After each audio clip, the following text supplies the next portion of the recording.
Hi everyone, Roxanne from One Athlete. I'm here with possibly one of our most successful women mountain bike riders, Candice Lill. Candice, it's so great to speak to you. Where are we speaking to you from? I know you're in Europe at the moment. Yeah, so thanks for having me. I am currently in a place called Arco in Italy. It's at the top of Lake Garda. We are staying here between some of the World Cup racing. It's not nice and central, good weather. We know the training around here and everything, so it's kind of like a semi base at the moment. Now, you are possibly, I mean, aside from what everyone will know, Barry Sunder, you are one of our most decorated riders to come out of the mountain biking scene, both on the SA circuit and the worldwide circuit.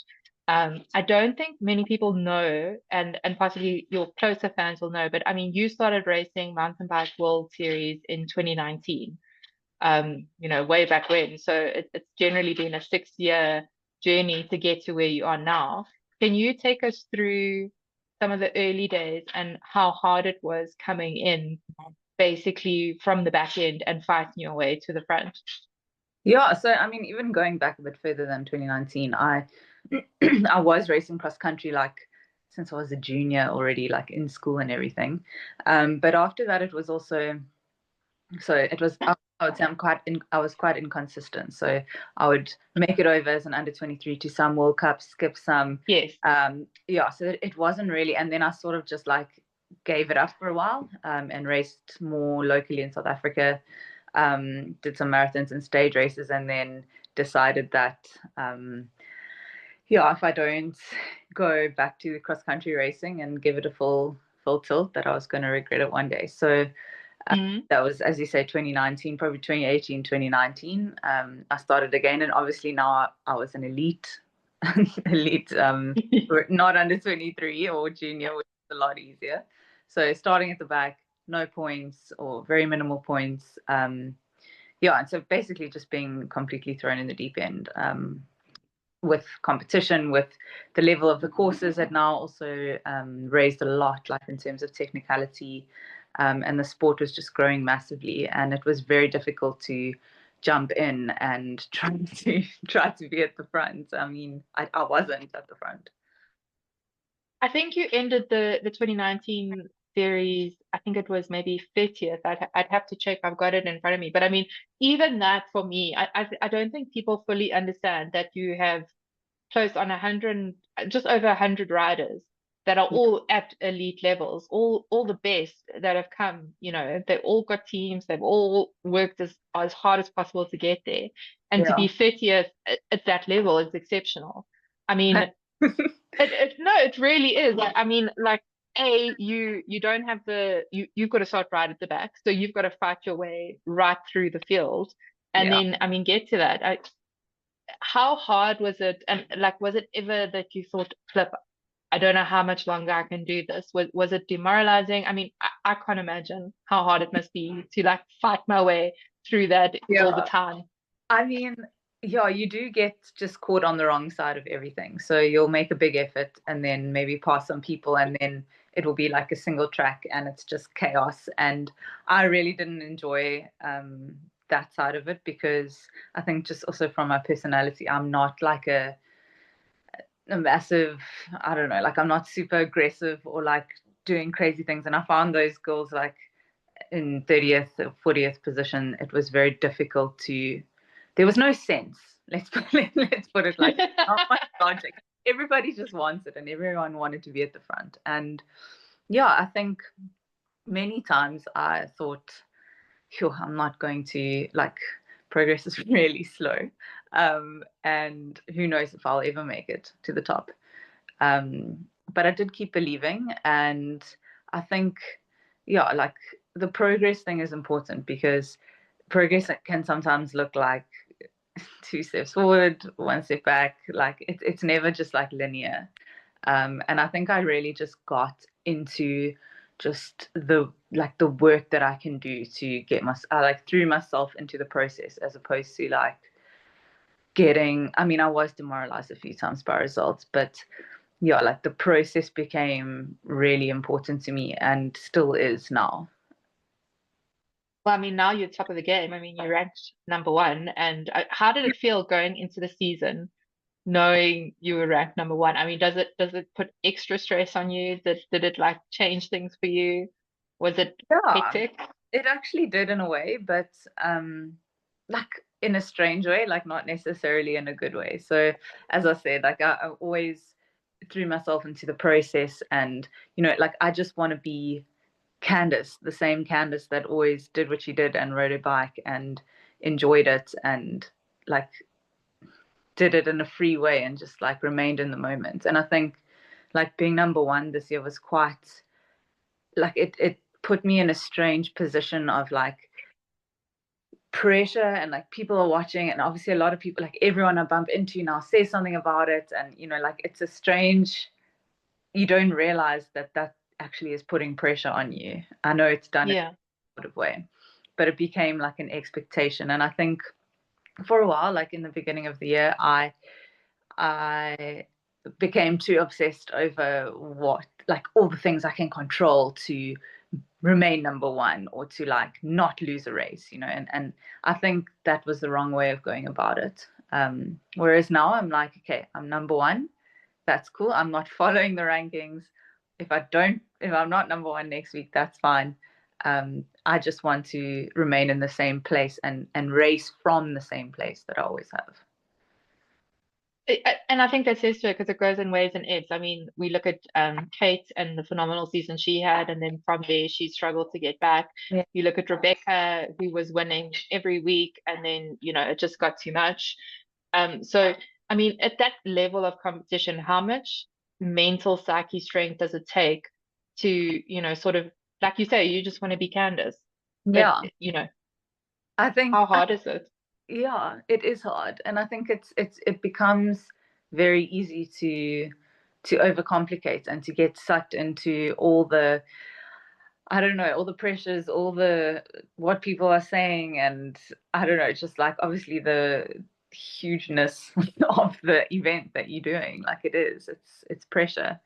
Um, so I actually think the only way to counter that is to do a lot of mental work and a lot of um, you know, preparing mentally for what may or may not happen in the race and how you as a person are going to respond to that, because that gives me power that I know, okay, if no matter what happens, if I'm crashing on the start and I'm the last person, this is my plan. And you'll always have that to, like, it's part of the process. It's not like, oh, I'm just going to go to the front and be at the front. That may not happen, and if you don't prepare for that, then you're a mess. So I really think you need to do a lot of work mentally to stand on that start line in a place that you're truly ready. So you as prepared to lose as you are prepared to win. Yeah, and you're prepared to, like, it's about giving your best effort no matter what that looks like, because it could be chaos, and like you can still have a good race even if you're not winning. Well, I mean, that brings me to my next one. You went into the Olympics as one of the ultimate favorites and had probably the worst race of your season. I did. I honestly, I just cried. I cried more because I knew how much you put in to get there, to do everything, and I think you and Alan were just, a top form. How crushing was that, and but also how much does that motivate you to go forward and, in LA to come back and try again? Well, if I had had a good race there and maybe got a medal, then maybe I wouldn't have felt so fired up for LA. So I don't know. Things in a way happened for a reason. Um, I Yeah, I mean, a few years ago, I may not even have said that I would make it to Paris, and there I was, like, standing on the start line, one of the favorites. So, yeah, I appreciated that, and obviously things did not go to plan according to plan at all. Um, Yes. it happens. It's mountain biking for whatever reason. But I think, yeah, the thing that I was most proud of was the fact that I didn't I didn't just throw my bike aside and leave it and go home.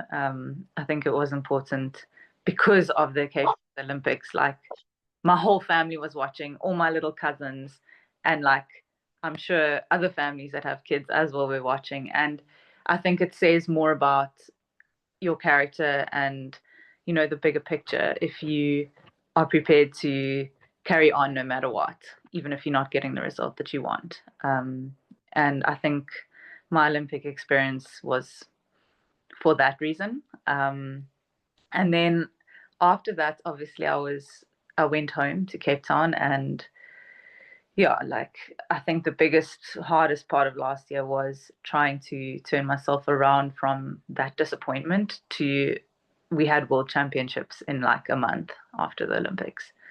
And I realized that that is one of my strengths as a person, like, and it is also because I have a really good support group, or support structure around me. I can turn it around and be at a place where I'm fully motivated again, to race for world champs. Whereas I could have let that, it could have gone another way after Olympics. Sorry, I've just got noise in the background. It's the reality of working from home. It's like, But I mean, the World Champs was incredible. And I truly believe that one day you're going to be in that rainbow jersey, especially. No, I really do. And I think, giving it your all. I think a lot of us were expecting though that coming into this year that you would go with a team, you would embrace the professional structure, and you surprised a lot of people by saying, "Well, no, I'm gonna continue as a privateer."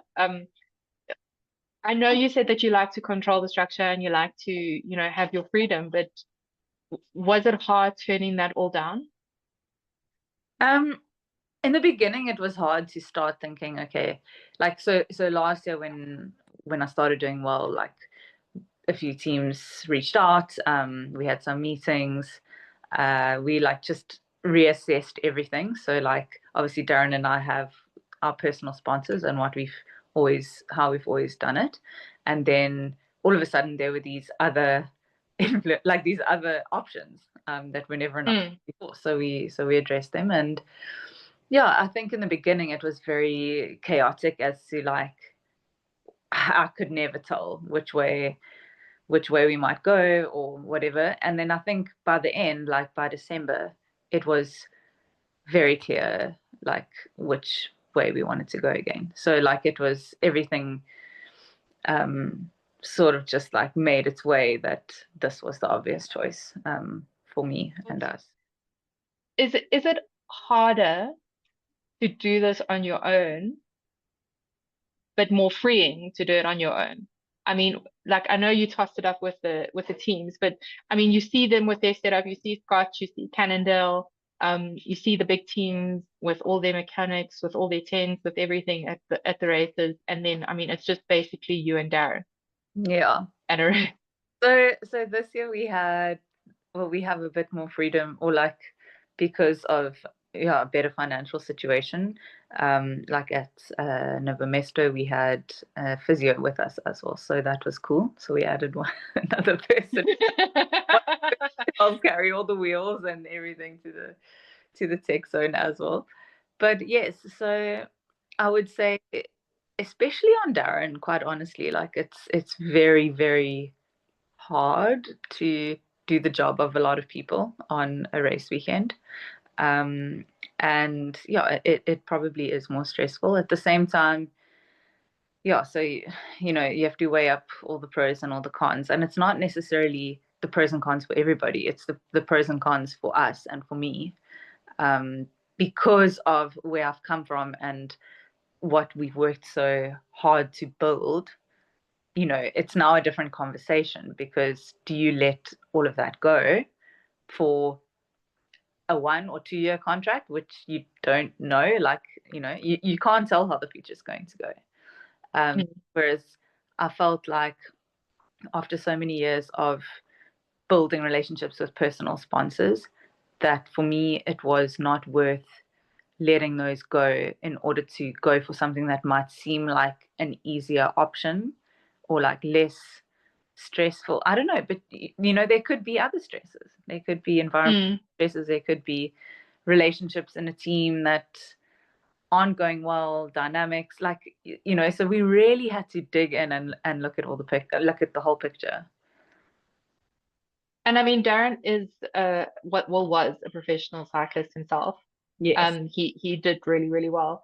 And I just find it so amazing that he's committed to your career as much as you are, and giving us 100%.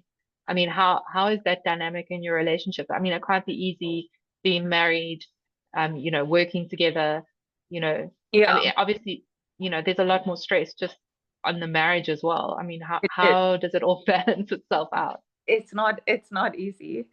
I do think, we've had to over the years like carve out specific time that's not, because everything can just become about business. And I mean, we essentially like are running a business together. Like, it's me in the racing, and from his side, like everything around that, all the admin, how everything works with sponsors, etc., etc. So, I mean, there's definitely, like, I would say, pinch points where things are really stressful. And yeah, we have to have very good communication and give each other a bit more space. And, but then there's times where we're able to switch off. And not a lot of times, but like November, we very much look forward to, because we can, for 1 month, like, just switch off from the racing and, yeah, be husband and wife instead of, like, athlete and manager or whatever. So, it's constantly like switching between these roles. And I think we have gotten good at it, gotten better at it, just out of necessity. Like, in the beginning, there was no choice and we would make mistakes. And now, like, if Darren's telling me something in, like, his, let's say, manager role, like, I can't react emotionally to that as his wife, because it's not just what we need to do and go forward. So you have to, there's a lot, you have to have a lot of flexibility, I would say, and good communication. So while many people would say it's probably the best thing in the world, it's probably the hardest thing on the marriage because you have to juggle so many different aspects of just being together. Yeah, but at the same time, it's also what makes it very special. And you, like, I mean, we never knew if we would achieve what we have. Like, when we did, it's so rewarding, and very, very special. And I think that was another thing for me, like, personally, why, how do I move from what we have now to a team structure where, like, what if they just didn't want Darren to be involved, which is maybe quite a reality. Do I just, like, let go of everything we've built? And, like, there was a lot of factors to consider.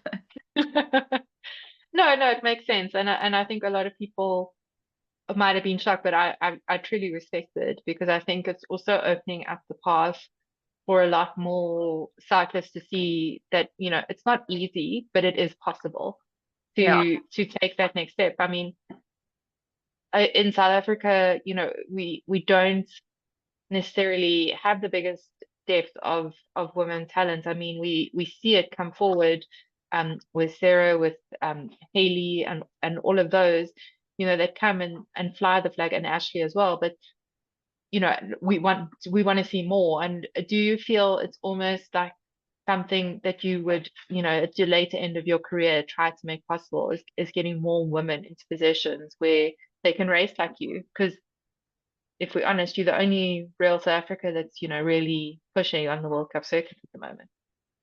yeah, I would love to do that. And I think that being in the positioning myself how I am now, with personal sponsors and support from South Africa, gives me more of a chance, possibly in future, to have that open door. So last year, Darren and I both looked after Tyler Jacobs, who's also racing cross country. She stayed with us, traveled with us to the World Cups. And that was super cool, like, to be able to, I think both Darren and I have a passion for, like, the next generation and making sure that they are exposed to the right advice and going in the right direction, and not, yeah, like getting lost too much in the system. I would love to have like a more professional, let's say, or more of an actual structure that we could bring young South Africans over and show them, what we've learned, and support them, and just like, I really think that's something that's missing. There's a disconnect between like a young talented South African cyclist, and performing in South Africa, and then taking that next step. It's often just too hard. Like it's possible, but there's just a massive gap to fill. And I think with the experience that I've had, like I've literally, and Darren as well, we've both gone through that, and yes, it's taken way longer than it should have, and that's what I want to prevent for youngsters going forward. Well, I mean, there are school leagues, and I think the fact that schools are getting more involved in mountain biking does help it. It does. I mean, it's just, they finish school and then where to? There's Yeah. no real professional structure that's, stepping up. And And I it's think we lose a lot of talent because of that. yeah, it is. Like, quite honestly, like I I wouldn't advise it. Like if it would be like, I want to do this. Or actually I want to go, I don't know, do something that's like study to be something, or do a course to do something, or whatever. Like it's such a small chance that like you can actually do well. Yeah. It's, whereas I say, if there is a better structure and like okay, I'm going to go through this system to get here, it just it makes it like a safer space. That's okay, even if you never achieve something, it's like at least you went through something like official to try and get there. You know what I mean? It's not just like shooting in the dark. Do you think the structures are improving? I mean, I saw you rode Taba the other day for the champs and stuff, but do you feel like SACU in South Africa's, CSA and the provincial bodies are doing more to become more proactive in the sport? Is there more that needs to be done? Yeah, I think on a local level, yes, for sure. Especially on the level of the courses, the level of the racing, like everything is improving. And I see, like, I mean, when I was at Taba for SA Champs a few weeks ago, like there was so many teams and everyone's on the rollers, and like it's exciting, and it's cool to see lots of young kids, and the numbers in the kids races as well. But then, as we've discussed, when kids get to like 16, 17, they're kind of falling out because there's, I don't know, I think it's like they start realizing that, okay, either their parents are going to stop paying for their stuff, like, or they're going to try find it. And then it's really only like, okay, whose parents can actually find it. And that's also not right. So Yeah. I think it becomes an issue when they're going to leave school. Great structures in school and everything, but just like, how do you make that step up from leaving school into the bigger leagues? Well, hopefully one day you'll be that person who, takes them forward. I mean, I would like to. It does take a lot of financial support though, because how 100%. does it work? Are the kids' parents going to have to pay, or is there going to be like an actual sponsor for it? Or so I can only try. It's 100%. Yeah. And then going back to I think one of your favorite races that's probably been the hardest for you because you've come so close so often, the epic. Yeah. Gosh. How was it on the sidelines? Your commentating, by the way, was incredible. I really enjoyed it. I'd rather see you riding, but it was really, really great. I quite enjoyed commentating. I enjoyed it a lot more than I thought I would. Okay. I think when I said I wasn't going to do epic this year, I was sort of like hoping that I would just not go anywhere near it. And then when they asked me to commentate, I was like, this could actually be a good opportunity for me, like to open up other doors, like Yeah. outside of just racing my bike, and it could be good for publicity and things like that. So I gave it a shot and really enjoyed it. I found like it was basically, I didn't have to prepare that much. I knew, obviously, because I've done the Epic so many times and I know most of the people racing, and I can see dynamics unfolding, that it was actually quite a cool thing to do. Mm. And I mean, it was incredible to see Annika come back and ride like she rode. Yeah, You know, yeah. it, I it really have a lot of what she did was really quite crazy. I think she was still breastfeeding her child. yes, Like that's really groundbreaking stuff, like you say that I'm also, I don't know, like paving the way a little bit for like younger women in South Africa. Like I also think what she did was like showing what's possible if you want to have a child and still race, and the timeline yes. did it. Like it's possible for sure. Well, I mean, it is a real reality, and I think, Mhm. um, there's a lot of women who've had babies and come back and been strong.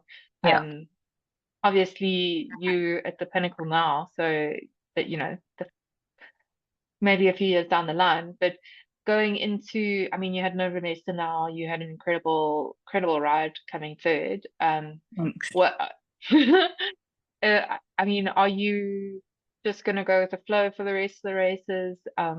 Is there, a sort of strategy in place that you'd like to get that top step?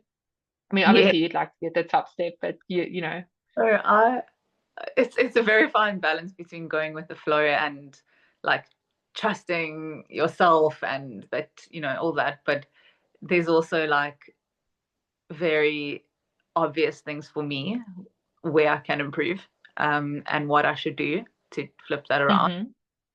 hmm Just like mostly actually tactical.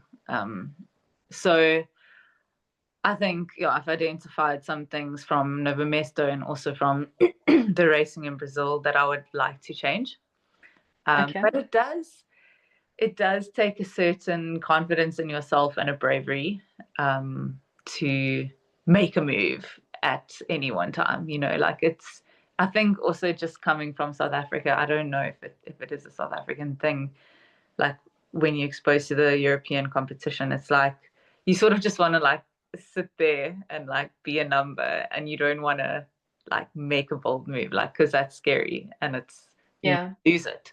Like, but I thought to myself, I've now got some podiums, and like it's a good time to launch like the next step, as in take a chance and make the race play into your favor, as opposed to be there and thereabouts for a podium. And it's scary because that might fail. It might. But But it's great when it doesn't. you have to try some way. And it's a big difference between like getting on a podium and winning. Like it's a certain mindset, and it's a certain shift in everything that you have to make. hmm And then I just want to get your sort of feelings. I know at the start of the season, when they took the podium down to 3 from 5, there was a lot of outcry from, the cycling, all of the elite riders. Um, are you guys still pushing forward with that, or has it just sort of become, well, we just have to accept that it's going to be 3 from now on? So we are pushing forward, and in fact, it's precipitated a whole different level of things that's going on. So the riders have formed a union. We have 3 representatives from women, 3 from men, and they have somebody that's representing them as well to the UCI and to Warner Brothers. And there's a lot of conversations going on behind the scenes, and it's not just about the podium issue. It's just for us standing for what we believe in, or what we believe is right and best for the future of our sport, and not to just be like controlled and said, this is the decision, you have no say. So the podium thing is definitely still going on. They have given us like a top 5 photo opportunity. Like they don't go on the official podium, but then like Mm. And then us as riders said, okay, we're only going to post like those pictures, just Mm-hmm. making a statement.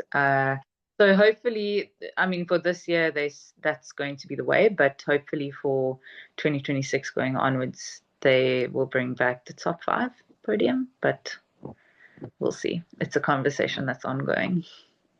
And how exciting is it to be part of this movement? I mean, Yeah, it must be insane to be part of the movement and to actually have a say and a voice. yeah. I think it's very important. I think it happens in every sport at one point where the organization, athletes, like how does that work? How does it gel together? What are the conversations? Are there open conversations? Is it moving the sport forward, or are we just being told what to do? And yeah, like it happened in road cycling, and it improved everything from that point. So I do hope that we continue to have a voice and to make a difference in our sport in a good way. And then my last question, because I know that when you took a back seat from sport, and you sort of took the step back, that it was a hard part of your career, of your life. What would you say to that Candice, knowing where you are today? So to the Candice who when like just from like under 23 racing and then taking us, Yes. yeah, I, that is quite crazy actually to think. I think I can very easily lose perspective. Like you have to keep reminding yourself like where you've come from, how far you've come, like what you're proud of. Because honestly, like from let's say last year, I mean, when I got 6th place in Nova Mesto, it was a huge thing. Yes. I was like crying. It was just, I mean, ridiculous, but maybe ridiculous to some. But then the very next day, it's like nothing but 5th place and above is good enough. Like so it changes to be that. But yeah, like I think what's more important is what you the things that you learn, the things that you face, like facing so many fears, doubts, overcoming those, and just continuing to challenge yourself as a person to be better and to stay true to yourself, is the most important. And I think, like as much as I've achieved now, like what I've achieved, and that Candice would be very surprised and also not surprised at the same time. I don't know. But I think what I'm most proud of is just that I feel that I've remained true to who I am and what I believe in, and like that's very important to me. Yeah. Well, Candice, we wish you all the best for the upcoming season. I think you really showing South Africa what is possible, um, in more ways than one. I think you and Alan, and I know you stood on the sides with Charisse when Barry was at the London Olympics, Yeah, and I know how much Barry did for cycling in South Africa, but I really feel, you and Alan in terms of mountain biking are taking it forward more than we ever thought possible. So thank you to you and well done, because it's incredible what you've achieved in the last 3 years. And yeah, good luck. I can't wait to see you on that top step and in the rainbow colors. I really believe it can happen. I mean, I believe so too. But it's every get a world champs, right? Like it's such a big pressure race. But thank you for the support.